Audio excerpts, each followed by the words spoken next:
Kemarin nilai tukar rupiah kembali menguat dan menembus level psikologis 15.000. Di bawah 15.000 kemarin tercatat pada penutupan perdagangan. Apa yang membuat rupiah menjadi perkasa dan apakah penguatan ini akan berlanjut dan bisa bertahan?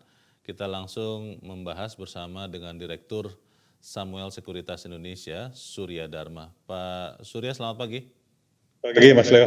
Ya, Pak Surya, banyak yang melihat bahwa rupiah menguat beberapa waktu belakangan karena masuknya dana asing ke pasar obligasi, surat berharga negara cukup banyak sekarang dimiliki investor asing, tapi juga di saat bersamaan masuknya kembali investor asing di pasar saham di Bursa Efek Indonesia.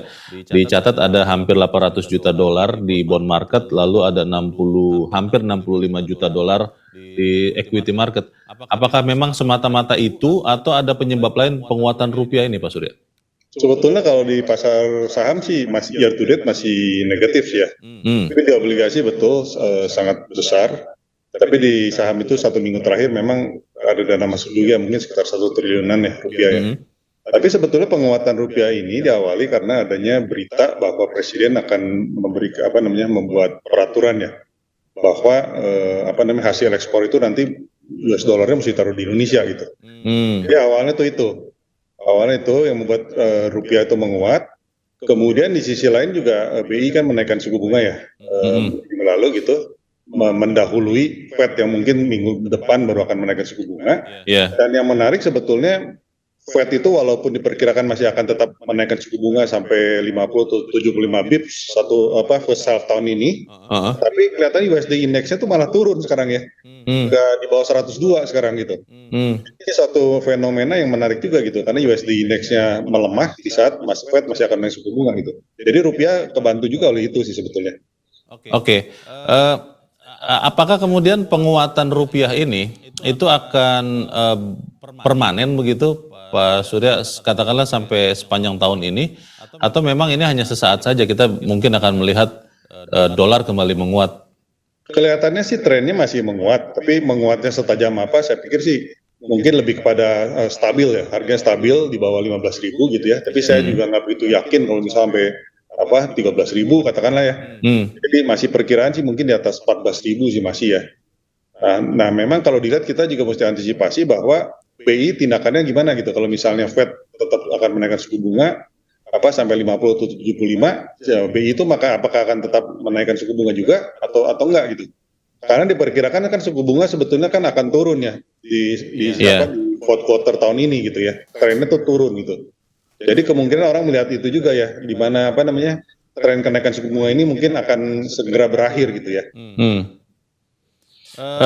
Bank Indonesia selalu mengatakan, Pak Surya, dalam berbagai kesempatan bahwa tidak masalah dengan level berapa $1 terhadap rupiah. Tapi yang menjadi masalah untuk Bank Indonesia adalah kalau naik turunnya, fluktuasinya itu terjadi sangat cepat dan ini pasti akan dikendalikan oleh Bank Indonesia. Tapi kalau melihat penguatan rupiah yang sangat cepat dari 15.200-an mungkin sampai sekarang, apakah Bank Indonesia akan membiarkan ini terus terjadi atau memang juga akan dikendalikan? Sementara sih mungkin yang paling penting memang stabil ya. Stabil itu lebih penting ketimbang penguatan rupiah, karena kalau rupiah terlalu kuat juga kan ekspor kita dirugikan malah ya. Sedangkan kita itu kan sekarang sedang diuntungkan dengan harga komoditas yang begitu tinggi gitu ya. Jadi memang balance di antara kedua hal tersebut yang mesti dilihat sih. Saya setuju dengan statement bahwa harus lebih stabil itu lebih penting ya daripada fluktuasi gitu. Jadi kelihatannya di range berapa kalau Pak Surya Dharma melihat rupiah di tahun ini? Saya pikir sih di bawah 15.000 tapi masih di atas 14.000 ya. Sementara mungkin 14.500 lah yang paling mungkin ya. Di 14.500-an tapi di bawah 15.000 ya? Iya. Beberapa orang mengatakan bahwa sebetulnya apa yang terjadi sekarang ini masih terbuka untuk perubahan, juga bisa jadi mendadak, Pak Surya. Ada yang memperhitungkan faktor perang Rusia-Ukraina yang sampai sekarang kita tidak tahu bagaimana ujungnya, tapi kemudian kalau ada eskalasi, katakanlah Rusia menyerang lebih sengit begitu, mungkin itu akan bisa memperkuat dolar juga dan otomatis memperlemah rupiah. Anda lihat ancaman geopolitik ini juga tidak, Pak Surya? Kalau saat ini sih saya belum melihat itu ya. Hmm. Eskalasi yang lebih tinggi itu kelihatan di Rusia tuh belum ada ya saat ini ya. Saya malah lebih concern sebetulnya kalau misalnya di satu titik kita kan sekarang kan trade balance selalu surplus kan. Sudah berapa tahun untuk surplus kan. Dulu-dulu kan selalu defisit gitu. Nah, kalau misalnya nanti satu saat harga komoditas ini mulai melemah, mulai turun gitu ya, sampai akhirnya trade balance-nya menjadi defisit kembali, nah itu kita mungkin lebih concern. Karena kan berarti kan ke rupiah ada tekanan juga di situ ya. Tapi kalau selama itu belum terjadi sih, saya pikir sih sudah cukup bagus ya saat ini, kita tidak terlalu worry juga sih sebetulnya kan. Iya. Beberapa teorinya kan begini ya Pak Surya, ketika suku bunga dinaikkan, otomatis akan lebih menarik untuk meletakkan uang di bank ketimbang kemudian memakainya di luar. Dan ini kan secara efektif juga terjadi di pergerakan rupiah. Kalau Anda lihat bahwa Bank Indonesia mungkin masih akan menaikkan suku bunga, apakah ini bisa menjadi faktor penahan penguatan rupiah lebih lanjut atau justru sebaliknya Pak Surya?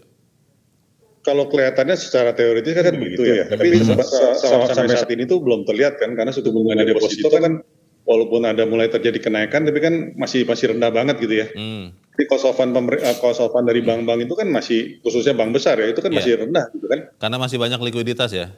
Masih banyak likuiditas, jadi itu tidak begitu terlihat sih kalau di situ ya. Jadi makanya pasar yang lain mungkin ya pasar saham gitu, auto obligasi itu lebih menarik saat ini gitu ya. Jadi saya sih belum melihat sih ke arah situ. Kalau diterjemahkan ke sektor saham di Bursa Efek Indonesia, Pak Surya, secara tradisional kan tentunya eksportir akan dirugikan ketika terjadi pelemahan dolar ya. Kalau Anda lihat, apakah ini akan banyak dampaknya memperkecil keuntungan dari misalnya katakanlah sektor komoditas, atau seperti apa ini terjemahannya Pak? Ya ini kan di antara harga komoditas yang tinggi ya dengan kursnya kan. Iya.